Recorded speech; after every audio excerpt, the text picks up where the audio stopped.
Shalom teman-teman, salam sejahtera untuk kita semua. Beberapa hari lalu Teh Novi menjambangi Polda Metro Jaya memenuhi panggilan atas laporan dari Agus Salim ya. Setelah itu Teh Novi memberikan pernyataan bahwa telah melaporkan juga saudara GJ ya, mantan ketua yayasan dan juga mantan bendahara. Nah, untuk lebih lengkapnya teman-teman bisa lihat yang masalah uang donasi ke NTT. Misalnya lanjut ada sekitar 23 pertanyaan kurang lebih. Apa aja kalau boleh dia seputar perpindahan uang, proses proses sama tanggal-tanggalnya. Dan Novi, kenapa Tata yang diperiksakan itu kan yang gituin si siapa? Gary sama Densu. Kenapa Tata bisa terlibat? sebagai saksi. Saksi aja. Ini masih tahap klarifikasi seluruhnya ya, jadi belum statusnya belum naik kemana-mana. Jadi masih semuanya diklarifikasi. Sebenarnya saudara Gary udah dipanggil, tapi belum datang. Bang Densu juga dipanggil, kemungkinan besok kayaknya. Tapi Teh Novi secara pribadi ngerasa ikut andil gak sih uang itu lari ke NTT? Itu ya, kalau mengetahui dari pabrik masih mengetahui ya. Tapi kalau kemudian mengikuti kesepakatan yang ada tertulis itu tidak ada sama sekali. Saya mungkin sedikit menanggapi soal tuduhan yang penggelapan katanya yang donasi kemarin sampai dituduhkan katanya kita beli mobil. Beli mobil. Gimana sih dari Mas Giri sendiri? Klarifikasi. Klarifikasi. Gimana? Mas? Yang soal tuduhan kemarin kan katanya beli mobil sampai atas nama pribadi. Iya, itu sesuatu yang nggak sesuai faktanya ya. Begini teman-teman. Jadi memang saudara G ini kan ditunjuk untuk menjadi ketua yayasan. Terus kemudian katanya dia melakukan audit keuangan yayasan. Tapi audit itu tidak pernah diserahkan kepada yayasan. Jadi kita nggak tahu sama sekali audit apa yang dia lakukan. Terus kemudian yang dia sampaikan kemarin, adanya penggelapan itu sebenarnya harusnya disampaikan sesuai faktanya. Jadi faktanya itu adalah tidak tervalidasi. Jadi uang itu ada yang tidak tervalidasi. Kenapa kemudian tidak tervalidasi? Karena saudara G ini tidak pernah datang ke yayasan. Jadi tidak pernah meminta berkas-berkasnya, itu yang kemudian tidak tervalidasi. Jadi bukan penggelapan. Gitu. Itu yang sangat kami sayangkan. Gitu. Dari kita sendiri mungkin ada tanggapan yang kita mungkin sedikit. Tanggapannya sih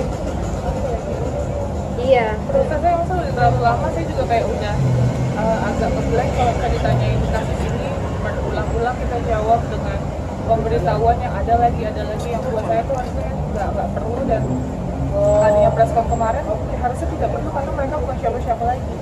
Itu bukan orang-orang yayasan, tapi mereka memberikan statement terkait yayasan. Buat saya itu over banget ya. Iya. Harusnya audit keuangan itu ditunjukkan kepada yayasan dan juga kepada institusi-institusi terkait. Nah itu kemudian tidak ditunjukkan tapi di preskonkan di media di halayak ramai dan menyampaikannya sepotong-sepotong gitu. Harusnya dia sampaikan saja bahwa data itu tidak tervalidasi. Kenapa tidak tervalidasi? Karena memang saudara G ini tidak pernah melakukan rapat di yayasan, tidak pernah datang ke yayasan. Bagaimana kemudian bisa tervalidasi?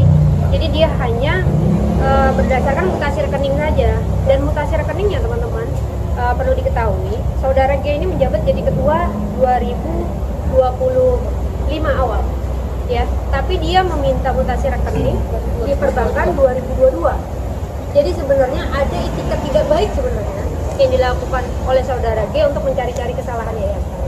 Jadi dia permutasi itu dari 2022 sampai 2025 yang dia bahas itu hanya 90 juta. Sedangkan 90 juta itu sudah ada pertanggungjawabannya. Kalau emang mungkin sebelum-sebelumnya ada delik-delik yang lain, mungkin dia akan memberikan statement. Mungkin nggak ketemu, jadi dia hanya mempermasalahkan 90 juta. Berarti Tete sendiri sudah melaporkan katanya kemarin mungkin Sudah kita laporkan. Yang dilaporkan siapa? Saudara G dengan saudara P udah kita laporkan.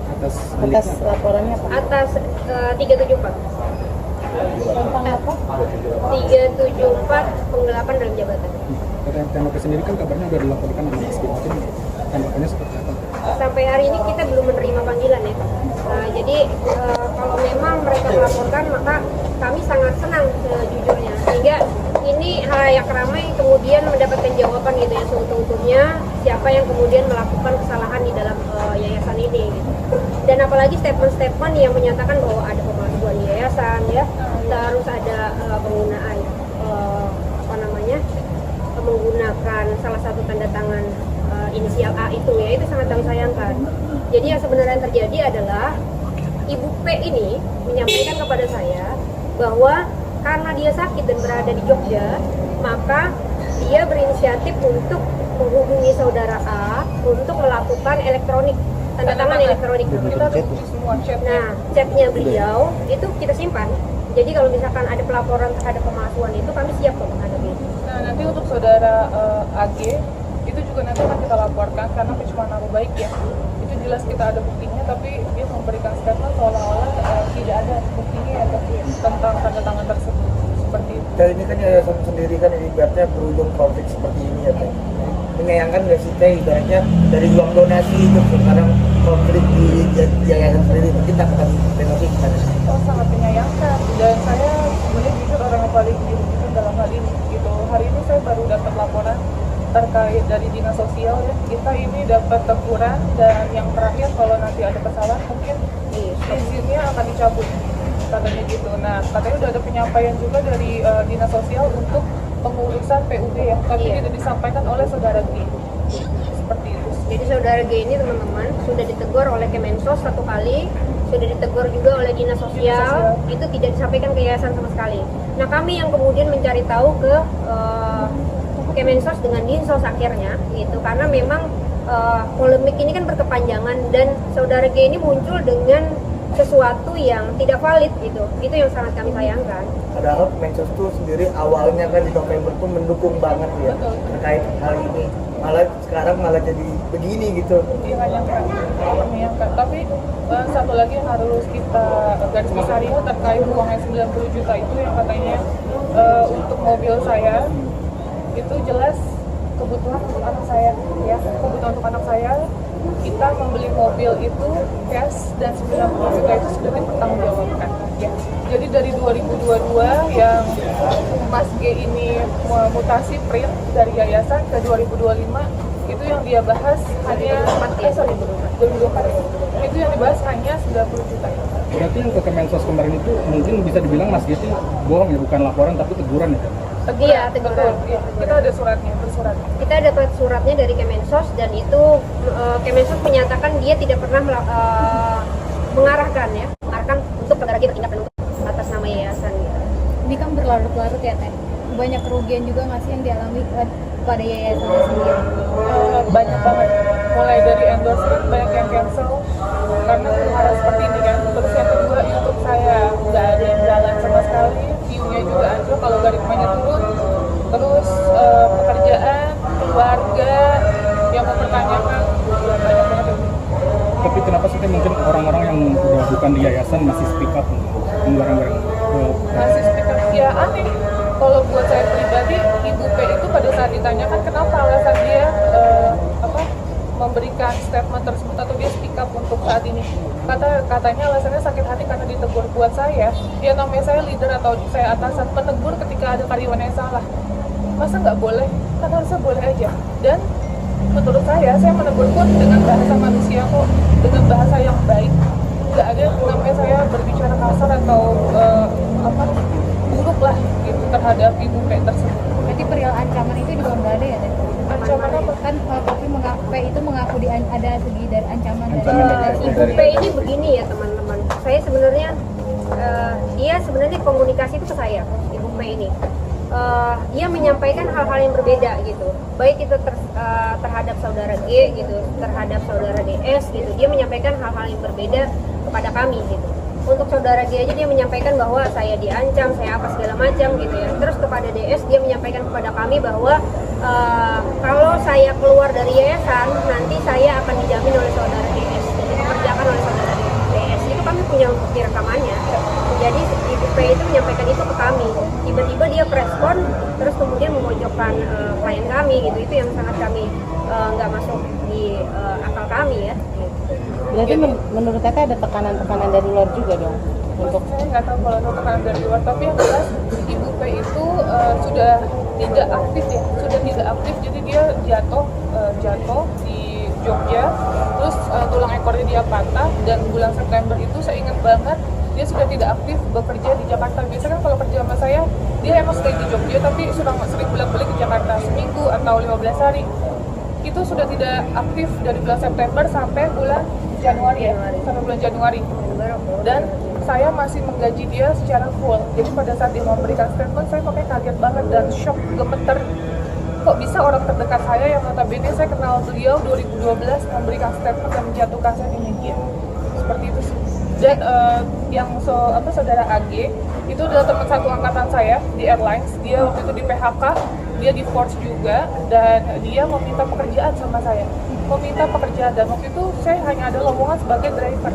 Dan dia berkenan saya gaji. Jadi makanya dengan statement dia yang kayak gitu saya nggak tahu, kaget juga. Teh, ini kan juga udah panjang ya, harapannya gimana sih Teh untuk kedepannya lagi konflik ini tuh mau diapain arahnya? Harapannya saya selalu berdoa dimanapun semoga cepat selesai kasus ini. Kita bisa fokus masing-masing dengan urusan kita dan pekerjaan kita, dan ya saya harap sih tetap keadilan ditegakkan sih. Mau damai ya, duduk bareng atau tetap melalui proses hukum aja? Damai ini dengan siapa ya? Sebenarnya kan pihak kami tidak ada berkonflik dengan siapapun gitu ya. Jadi kita mau bilang damai dengan siapa gitu? Mau baik dengan pihak Bang DS, dengan Bang Pablo, dengan Gary, dengan siapapun nggak ada masalah gitu. Jadi kalau kemudian dibilang kami berkonflik, kami sama sekali nggak berkonflik gitu. Nggak ada masalah. Uang itu sebelum kasih ke Teteh juga